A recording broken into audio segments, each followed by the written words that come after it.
Hey Oasis Church, welcome to our first week of a collection that we're starting called Ascent. We're here in the Blue Ridge Mountains today. It's a beautiful day. We're at the base of the Crabtree Falls hike. We're about to hit the trail. We've got about 1.5 miles up to the waterfall for some beautiful views on this beautiful day. And on this journey, we're going to be talking about the Psalms of Ascent. The Psalms of Ascent. The entire book of Psalms is a book of songs.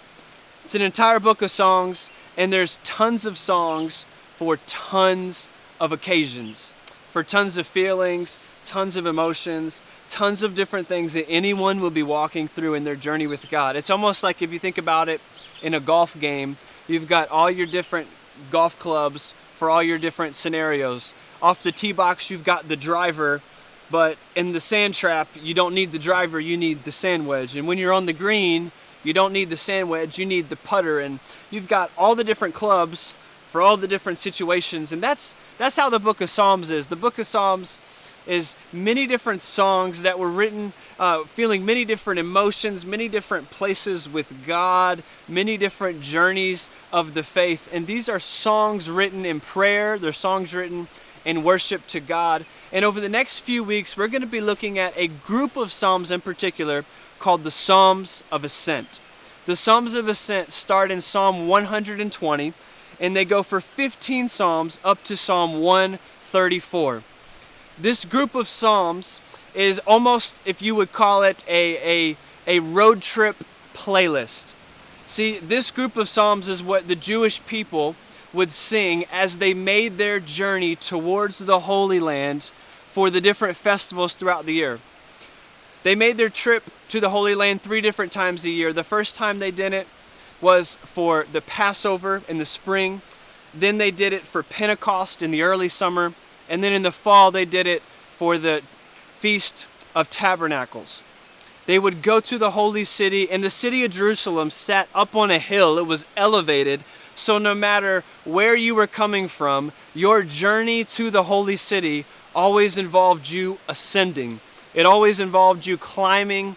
It always involved you going up. And so these songs of ascent, the Psalms of Ascent, was the Jewish people's road trip playlist. They would all come together into the holy city, and amongst their journey, amongst their travels, they would sing these songs. This was their anthem, this was their rally cry, this was their road trip playlist as they would ascend to the city of Jerusalem. We're going to gather and we're going to talk about a few of these psalms over the next few weeks as we ascend some of these trails, and we're going to talk about what it means for us to worship God as we pursue God. See, these people, they were going to the holy city in pursuit of God. They were willing to scale mountains. They were willing to face danger. And all along the way, they were singing joyfully. So the questions I want us to reflect on is, where are we headed? Where are we ascending to? Are we ascending to God? Are we going after God? What are we willing to face? What mountains are we willing to climb? What things are we willing to do to go after Jesus? And finally, what songs are we singing? What is the cry of our heart as we seek God?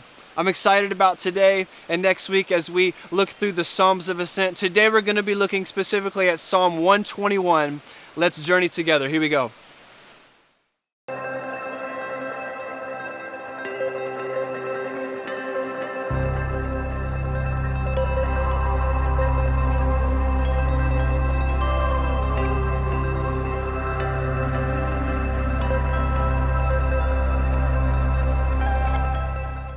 All right, we just barely left the parking lot, but I'm already so excited for this. So excited to dive in to our first Psalm of Ascent. Psalm 121, let's read it together. I lift my eyes to the mountains. Where does my help come from? My help comes from the Lord, the maker of heaven and earth. He will not let your foot slip. He who watches over you will not slumber. Indeed, he who watches over Israel will neither sleep nor slumber. The Lord watches over you. The Lord is your shade at your right hand. The sun will not harm you by day, nor the moon by night. The Lord will keep you from all harm. He will watch over your life. The Lord will watch over your coming and your going, both now and forevermore. I'm excited to talk about this and explore Psalm 121 together. Come on, let's head up the trail.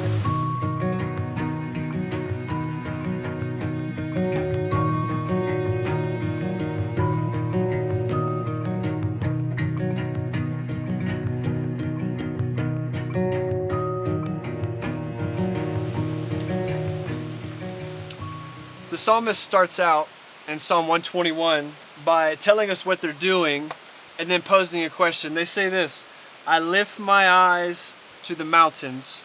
Where does my help come from? I lift my eyes to the mountains. Where does my help come from? Now this line is not necessarily a metaphor or a picture, but this is quite literal for the Jewish people that were making their trek to Jerusalem. Because again, they're ascending, they're scaling mountains to get there. And so when they're singing this psalm saying, I lift my eyes to the mountains, I lift my eyes to the hills, they're quite literally surrounded by mountains. They're surrounded by hills. To them, it wasn't just beautiful scenery. It was not just something to look at, but a mountain was a picture and would have pulled in many emotions in them. Because a mountain, first of all, it just represented a tough journey. It was not easy paths. It was not easy strolling to get there, but they had to climb, they had to ascend. So it was a picture of the fact that this was a tough journey. The mountains were also a picture of danger, of threats. It was not safe. It was hot during the day. It was cold at night. There was things that could attack them, as far as there was animals around. There was thieves and robbers. This is like the parable of the Good Samaritan, where Jesus is saying, hey, the travelers were getting mugged by the thieves and robbers. That was a reality for these people on their way to Jerusalem through the mountains. They faced danger. They faced threats. They faced uncertainty. They were taking a risk making this trek up to the holy city. And so when they say, I lift my eyes to the mountains, where does my help come from? What they're literally asking is, hey, I'm surrounded by fear, I'm surrounded by uncertainty, I'm surrounded by danger. Where is my help? It's also a picture of, in that day, all the false gods and the shrines and the idols and the temples. They were all built on mountains. They were all built up high. They were all built on top of these mountains in high places. And so even as they're singing this and posing this question, where does my help come from? What it's picturing is they're looking to all the possible idols, all the false gods of the world, and saying, hey, in the midst of my danger, in the midst of my fear, in the midst of my uncertainty, who's going to help me? Who am I going to run to when I'm uncertain? And I think it's easy for us to say, well, that was for them and that was their culture and their time. But I think if me and you evaluate our life, sometimes in the midst of our fears and our doubts and our worries, we can run to idols. Now, it's not a shrine in the mountain like they had, but it could be an unhealthy relationship. It could be a substance. It could be the approval of others or success. It could be social media, just getting likes and getting approved by others. There's all kinds of idols in our lives that we look to in the midst of fear, in the midst of uncertainty. And so this question, I'm looking to the mountains, where does my help come from? It's a very predominant question for me and for you today. And so I want to ask you, where are you looking? When you need help, where do you look? And I love that the psalm continues because they answer their own question.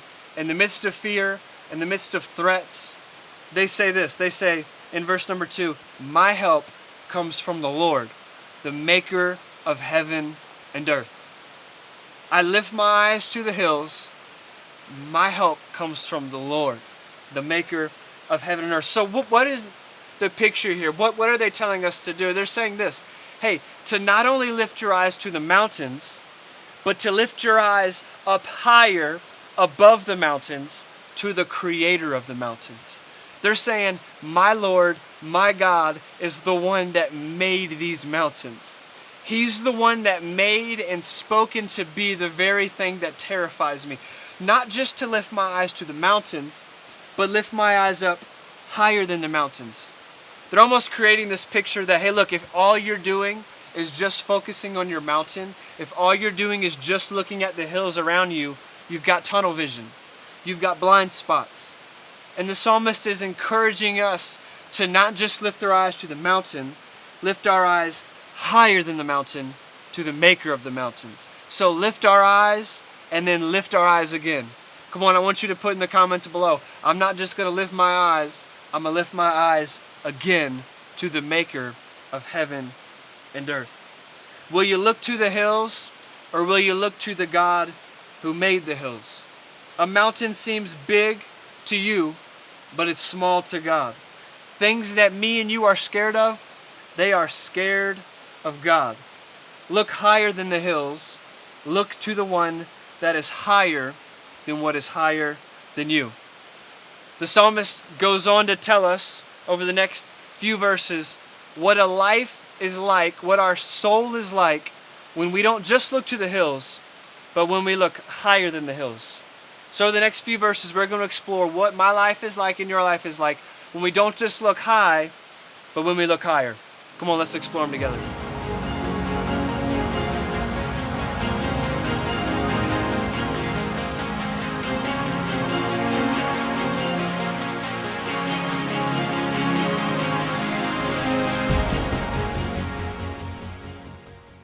So we're ascending the mountain, we're looking to the hills and asking, where does our help come from? Our help comes from God, the maker of this mountain, the maker of heaven and earth. And so what's true of my life, what's true of your life, if we do look higher than the mountains, to the maker of the mountains? What do we get? How is it affected when we look higher than the mountains? The first thing is this, and I want you to write this down if you're taking notes. The first thing we get when we look higher than the mountains is we get a firm foundation. We get a firm foundation. Here's what the psalm says in verse number 3. He will not let your foot slip. He who watches over you will not slumber. Indeed, he who watches over Israel will neither slumber nor sleep. I love that the song is singing and declaring, hey, God, he's not going to let your foot slip. Like, that was quite literal for them. It's quite literal for us today as we're hiking up this mountain. They had a risk of falling, of slipping, of getting hurt, and they're singing and rejoicing that God is watching over us. He's watching over them, and he will not let our foot slip. It's almost painting this picture that we've got a great spotter in God. You know, if you're at the gym and you're on the bench press or you're on the weights, you've got someone behind you making sure that the weights don't fall, making sure you don't slip. And they're declaring, hey, God is our great spotter. We've got the spotter of heaven. God is watching over us, protecting us so that our foot will not slip. It just paints a picture, I think, of the fact that our God protects us and our God is guarding us of things we can see, but I think it's so much greater than that. I think God has protected you from things that you're not even aware of. I think one day in heaven, we'll look back on our time here on earth and we'll see, oh my gosh, God protected me. God was spotting me. God saved me from things I didn't even know were coming after me. He will not let our foot slip. And then they go on to say that our God never sleeps and he never slumbers. Man, isn't this freeing? Isn't this amazing that me and you can sleep because God never does?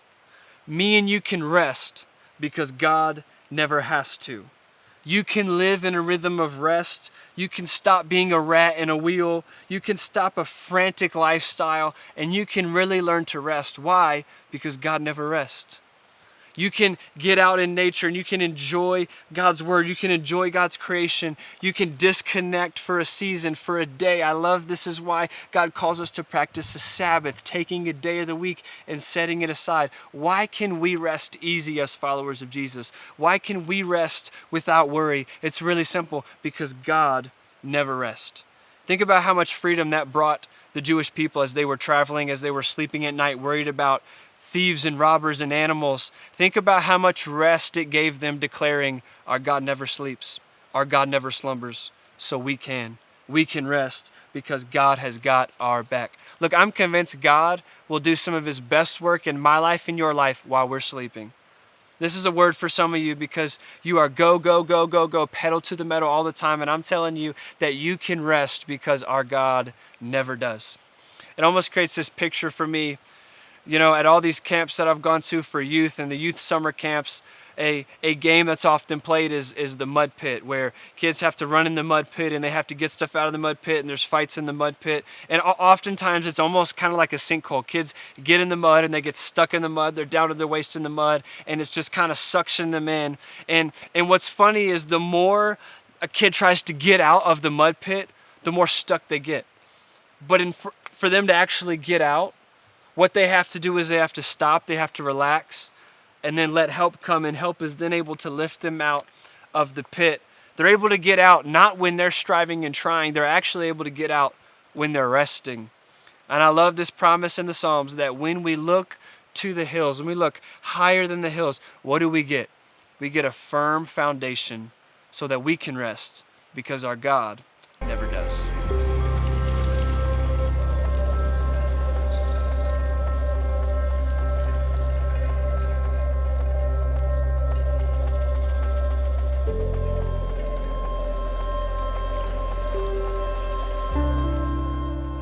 Second thing that is promised to us as we look to the makers of the heavens and the earth is we get help in every season.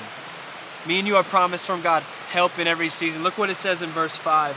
The Lord watches over you. The Lord is your shade at your right hand. The sun will not harm you by day, nor the moon by night. Look, we're promised day and night, sun or moon, protection, help in every season.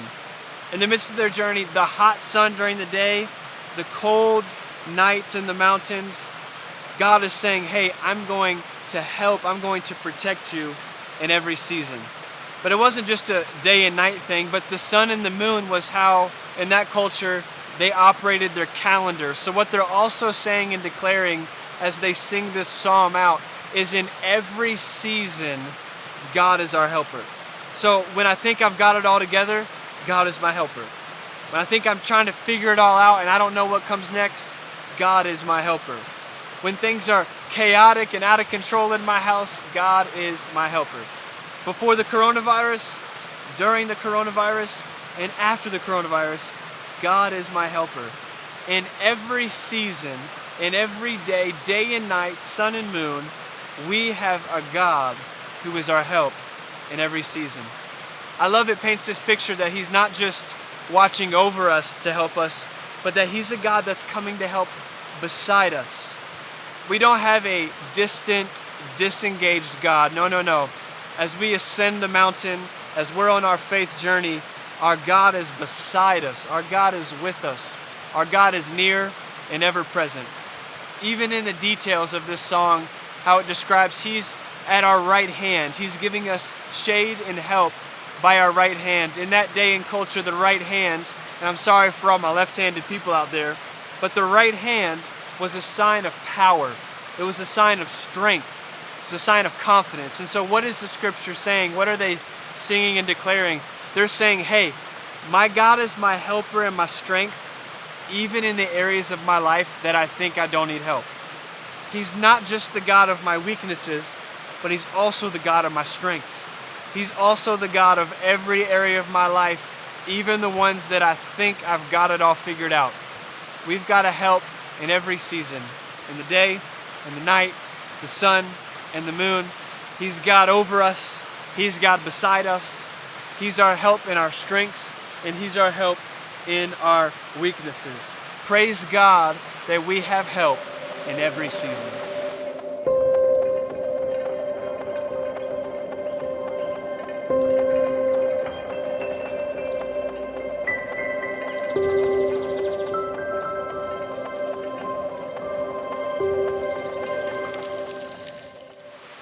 Well, here we are. We're at the top of Crabtree Falls. We made it. The scenery is beautiful, overlooking the Blue Ridge Mountains here. And my watch is showing a little over 2 miles from our car to get up here to the top. As we finish out Psalm 121, we learn that when we look to the Maker of the heavens and the earth, a few things happen in our life. The first one is we get a firm foundation. The second thing is we get help from God in every season. And the third and final thing that this psalm teaches us that we get is we get a guardian for our soul. It says this in verse number 7, that the Lord will keep us from all harm. He will watch over your life, or some translations say your soul. The Lord will watch over your coming and your going, both now and forevermore. I love that God promises to watch over our soul. That He's not just concerned about the here and now, which we know He is, right? We just learned that He won't let our foot slip. He's worried about our immediate situation. He's worried about our immediate journey. But He's also worried about our soul. He's worried about what's on the inside. He's worried about not just us now, but us forever. It's almost like I was thinking about this, when I make our bed in the morning, sometimes it drives Anna crazy because I just take the big blanket on the top and I just throw it over and just plop the pillows on the top, and the covers and the sheets underneath are all wrinkled up, they're all bundled up. I don't pull those up. I just pull up the top layer and throw on the pillows and make sure it looks all nice. It looks nice on the outside, but on the inside, it's all messed up. And I think a lot of us like to do this with our lives. We like to clean up the outside, but our soul is hurting. Our soul is messed up, and we learn that we have a God that watches over and cares for our soul. Do you know it's vital in my life and your life? We're not just concerned about the outside, but the inside.